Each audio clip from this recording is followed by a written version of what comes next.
ऐसे वक्त में जबकि हर तरफ कोरोना वायरस फैला हुआ है, ये मास्क समंदर की लहरों के साथ साहिल पर जमा हो रहे हैं।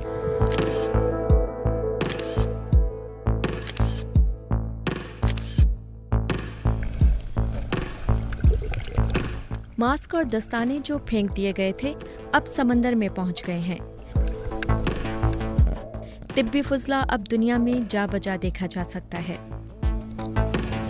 जब से कोरोना वायरस की आलमी वबा का आगाज हुआ है, ये फरवरी की बात है और वो दूर दराज साहिल समंदर था। वो शहर से काफी दूर था और उसके बाद से जाहिर है हम शहर के नजदीकी साहिलों पर भी गए और वहाँ हमें हर तरफ मास्क नजर आए। आज 1 जून है और हम हांगकांग के साहिल पर आए हैं और अभी भी हर तरफ मास्क पड़े मिल रहे हैं।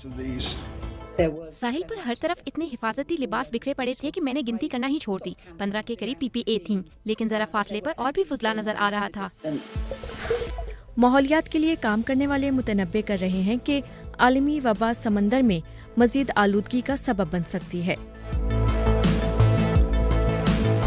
It's important to understand we had a tremendously grave crisis. ये समझना ज़रूरी है कि हमें शदीद खतरे का सामना है। आलमी वबा के शुरू होने से पहले ही समंदर में प्लास्टिक की आलूदगी का मसला था और अब आप इसमें आलमी वबा भी शामिल कर लें। इस वक्त हम चेहरे के 129 अरब मास्क हर माह माहौल का हिस्सा बना रहे हैं और हर माह प्लास्टिक के 65 अरब दस्ताने मुनासिब तरीके से तल्फ हुए बगैर समंदर में पहुँचेंगे। सोच रहे हैं आप क्या कर सकते हैं? आप जो दस्ताने या मास्क उतारते हैं वो लापरवाही से फेंक देते हैं क्योंकि आप समझते हैं कि उस दिन यही महफूज तरीका था। ताहम यही दस्ताने और मास्क वेल की हलाकत का सबब बन सकते हैं। इसलिए इस बात को समझें कि किसी इंसान का भी लापरवाही का एक अमल दुनिया के किसी दूसरे हिस्से में बहुत ही नुकसानदेह और ख़तरनाक हो सकता है।